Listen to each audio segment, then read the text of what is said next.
मुरली है अमृत की धारा, है धारा जो देती सुखों का सहारा। मुरली है अमृत की धारा, है धारा जो देती सुखों का सहारा। भूले जीवन में हो जाए बाबा मुरली में समझाए, तुम्हें देवता बनना है प्यारा, देखो गलती न करना दोबारा। मुरली है अमृत की धारा, है धारा जो देती सुखों का सहारा। मेरे प्यारे प्यारे मीठे भाइयों एवं बहनों, आज रात्रि 2:45 बजे प्यारे बाबा ने उठाकर बहुत गहन गंभीर हमसे बातें की। बाबा ने कहा, बच्चे आज से तुम एक नई जिंदगी की शुरुआत करो और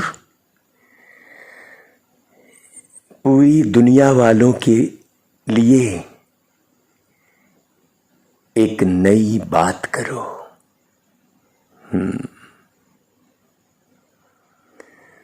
श्रेष्ठ दुनिया के निर्माण की फिक्रात करो और अब ना अपने जीवन में कोई रात करो।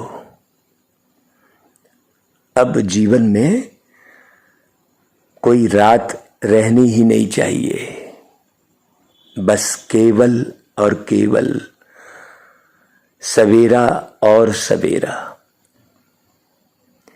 नींद को जीतने वाले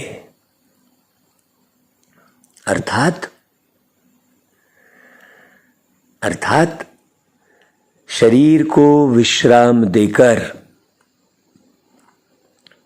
आत्मा स्वप्न में भी ना जाए, जागृत अवस्था में रहे।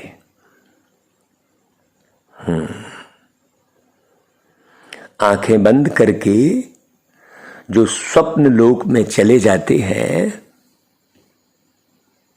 और कुछ का कुछ देखते हैं और ये होश भी नहीं रहता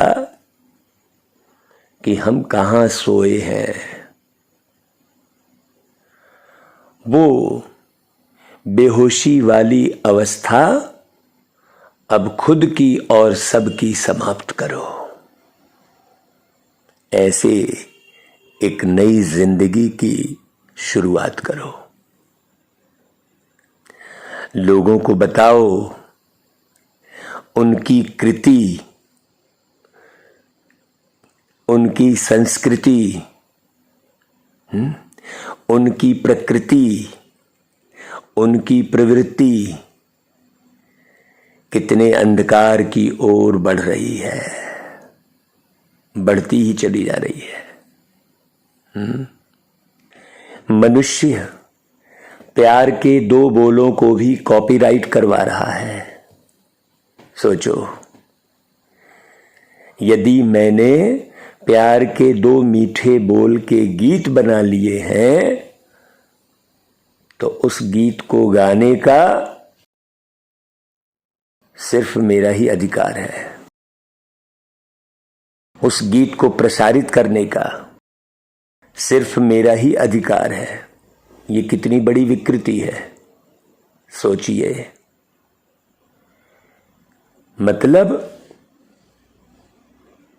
प्रेम पर भी कॉपीराइट है।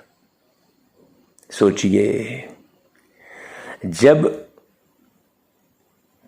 अच्छे बोलों पर भी कॉपीराइट करने लग जाएं, है तो फिर सुनने वाले भी कहेंगे कि भाई हम सुनने का भी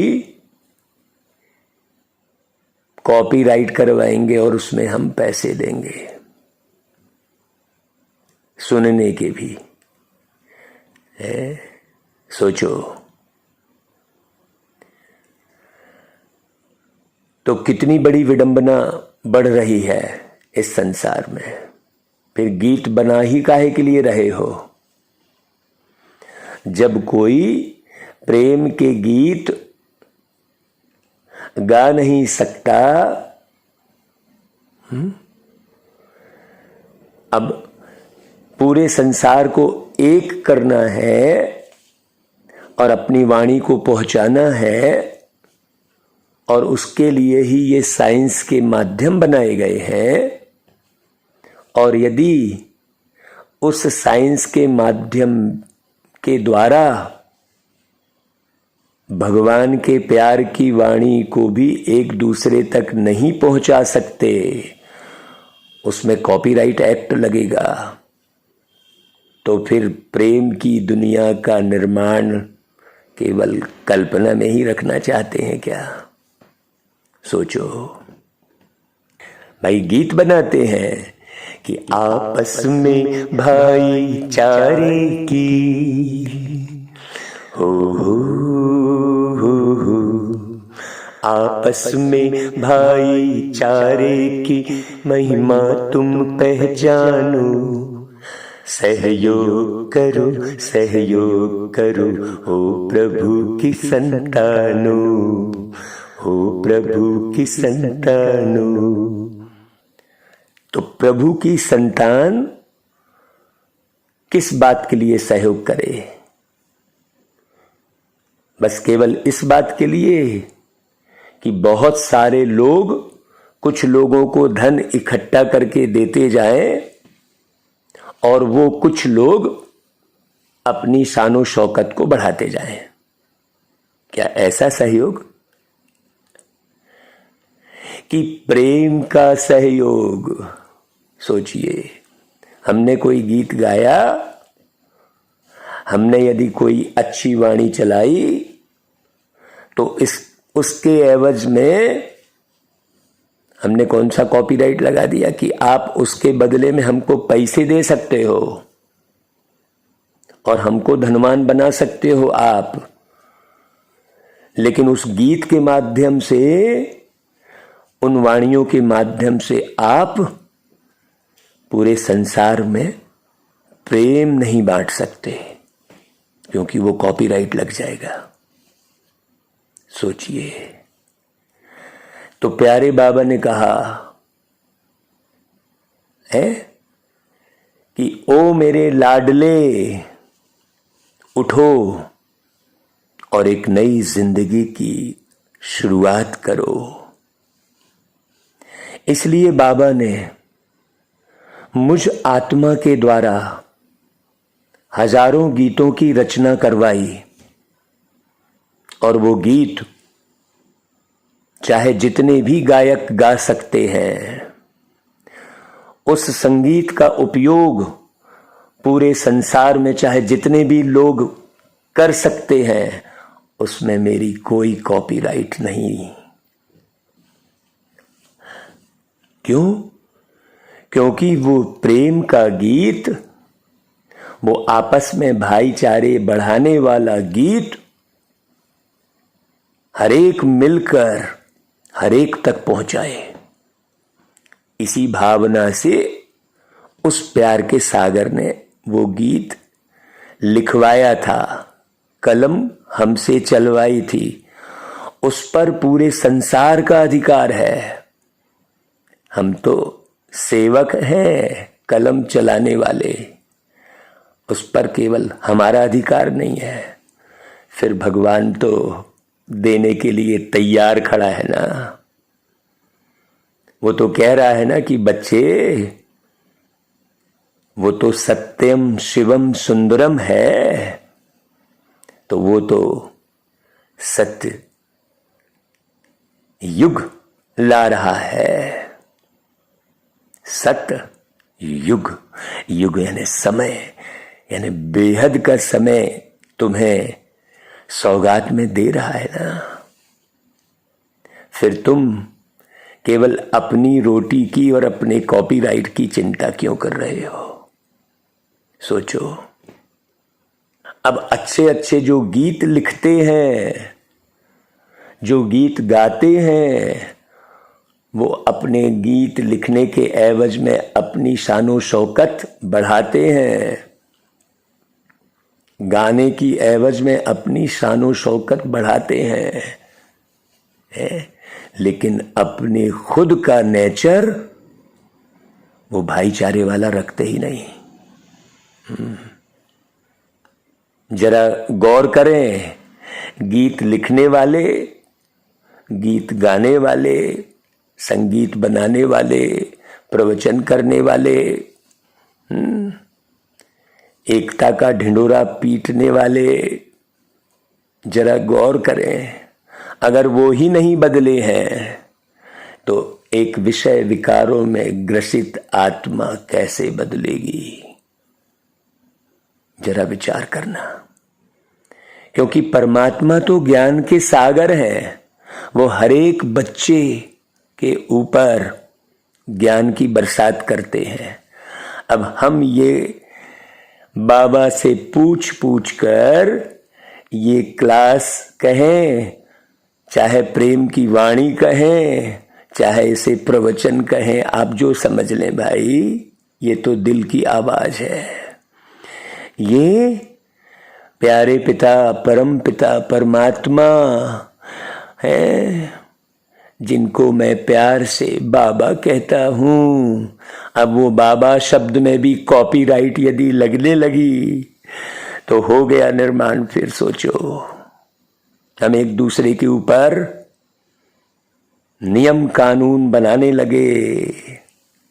अरे भाई, प्रेम का, संस्कारों का, दिव्य संस्कारों का, श्रेष्ठ संस्कारों का कोई कानून, कोई नियम नहीं होता। कोई कॉपीराइट नहीं होती। जरा समझिए बहुत अच्छी रीति। धर्म को हमें एक दूसरे को अच्छी रीति समझाना है। अब मैंने 4 पेज की वाणी बनाई और उसे प्रिंट कराई और जन जन तक पहुंचाने की व्यवस्था करने के लिए प्यारे पिता परमात्मा ने हमसे कहा, तो वो 4 पेज की हमारी वाणी कॉपीराइट हो जाएगी कुछ लोगों की। सोचो, उसे कुछ लोग ही उपयोग कर सकते हैं, बस, जो हमारे द्वारा निर्धारित होंगे। उसे बाकी पढ़ नहीं सकते, उसे दूसरे लोग सुना नहीं सकते। सोचिए, विचार कीजिए कैसे निर्माण होगा। इसलिए प्यारे बाबा ने आज कहा कि बच्चे, मैं तुम्हें ज्ञान की उस पराकाष्ठा में ले जाऊंगा, ऐसे शब्द दूंगा तुम्हें नए, जिसे कोई कॉपीराइट करने के लिए अधिकार तुम पर नहीं जमाएगा। ऐसे गीत रचवाऊंगा तुमसे। इसलिए हजारों गीतों की रचना उस रचनाकार ने कराई। जरा विचार करे मनुष्य कि वो रचनाकार जो पूरी सृष्टि को रचता है, प्रकृति जिनके हाथों में है, वो कोई कॉपीराइट नहीं लगाता है।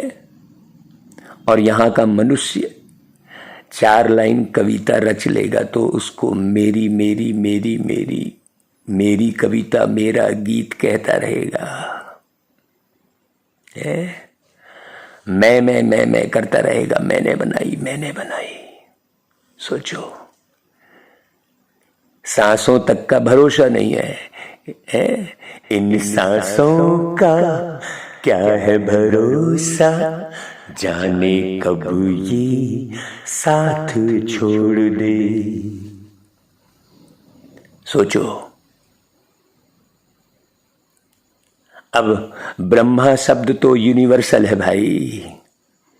अब ब्रह्मा शब्द है, ब्रह्मा शब्द पे कॉपीराइट लगेगी क्या?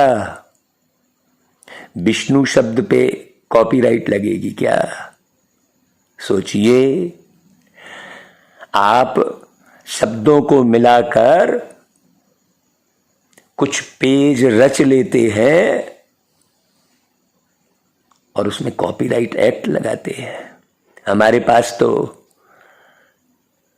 कॉपीराइट एक्ट के तहत बिजनेस करने वाले लोग आए थे, कहा था कि आपने इतनी सारी किताबें रची हैं, इतने सारे अनमोल वचन रचे हैं। हमने कहा मैंने कुछ नहीं रचा, रचयिता रचना रचवा रहे हैं और उस रचना के द्वारा सृष्टि में प्रेम उत्पन्न कर रहे हैं। उस पर मेरा कोई अधिकार नहीं है ना भाई? कहते हैं तन मन धन सब कुछ तेरा। तो जब सब कुछ परमात्मा का है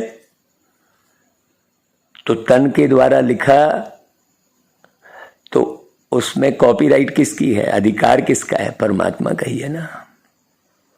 और मन में कोई विचार आए तो उस मन पर अधिकार किसका है? मन में जो विचार आए उन विचारों के कॉपीराइट का अधिकार किसका है? परमात्मा का है ना। जब तन मन धन सब कुछ तेरा कह रहे हैं तो सोचो, आज लोग वीडियो बनाते हैं तो बस व्यभिचार वाले वीडियो, अत्याचार वाले वीडियो, और उसमें भी कॉपीराइट लगाएंगे। सोचो, फैलाते हैं, एक दूसरे के अंदर घृणा ही तो उत्पन्न कर रहे ना। यदि आपने हत्या के, बलात्कार के, गलत कर्मों के वीडियो बनाए, दिखाया या कोई लेख बनाया, उसी आधार पर कोई कविता बनाई, तो आपने अपने मानवीय व्यक्ति के लिए घृणा ही तो उत्पन्न करवाई सारे संसार में। तो नकारात्मक वो व्यर्थ बढ़ेगा कि घटेगा? सोचने की बात है। आज प्रत्येक मानव की कमी कमजोरी जानबूझ के निकाल के, अच्छे से अच्छा व्यक्ति है, अच्छा कार्य कर रहा है, फिर भी उसमें कमी निकाल कर वो उसकी अवहेलना करने पर तुला है। सब एक दूसरे की अवहेलना करने पर तुले हैं, तो श्रेष्ठ निर्माण होगा कैसे? आज एक भी मानव में प्रेम नहीं जगा है। गीत तो लिखा, हर एक मानव में प्रेम जगे, हर एक मानव में दया। लेकिन ऐसी स्थिति में क्या प्रेम जगेगा आपस में कि दया जगेगी? सोचिए, निर्माण क्या करना था और करने क्या लगे हैं? कुछ लोग भगवान का कोई भी नाम निश्चित करके वो नाम रटने लगे, तो कुछ लोग ज्ञान रटने लगे, तो कुछ लोग भजन रटने लगे। लेकिन आपस में प्रेम बढ़ जाए है, इसका जो प्रेम के गीत बनाने वाला है उसने ही अपने अंदर एक दो के प्रति वो प्रेम उत्पन्न ही नहीं किया है। जरा गौर से अपने दिल पर झांक के देख लेना कि एक भी आत्मा प्यार के सागर के रूप में आपके हृदय में बैठी है, जिस पर आप प्यार का सागर लुटा सको? बैठी है क्या? जबकि हर एक आत्मा पर वो प्यार का सागर कहता है कि बच्चे तुम कणा दाना प्यार नहीं लुटाओ, तुम प्यार का सागर लुटाओ। हर एक आत्मा पर, और हर एक आत्मा पर जब लुटाने चलोगे तो वो भी भरपूर होगा, तो वो भी लुटाएगा। वही तो सतयुग है। सतयुग अर्थात प्रेम का युग। तो कौन कौन इस मार्ग पर आगे आएंगी बताएं। आज उस प्यार के सागर की वाणी वो चल रही है कि बताओ, अब इसको सुनकर आप YouTube पर कमेंट कर सकते हैं, हमें फोन पर बात कर सकते हैं।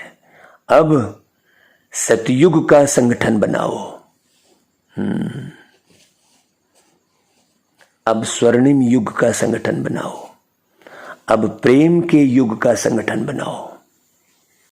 और ये जो बाबा ने वाणी चलवाई है, इसे अच्छी रीति समझकर और अच्छे से कोई भी बनाकर किसी भी चैनल में, है ना भाई, प्रसारित कर सकते हैं। इस पर मुझ आत्मा का कोई अधिकार नहीं है। कोई भी अपने नाम से इसे पेज में प्रिंट करा के प्रकाशित करवा सकते हैं।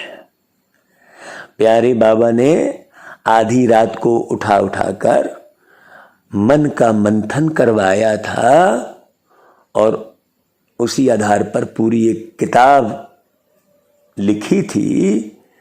तो उस किताब का प्रसारण अनेकों प्रकाशकों ने इसी आधार पर कर लिया कि हमने कोई उस पे कॉपीराइट एक्ट नहीं लगाया और किसी को लगाने भी नहीं दिया। कि हर प्रकाशक इस किताब को छाप सकता है और घर घर पहुंचा सकता है।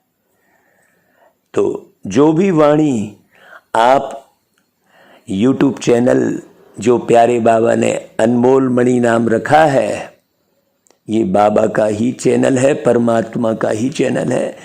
इसमें मेरा कोई अधिकार नहीं है।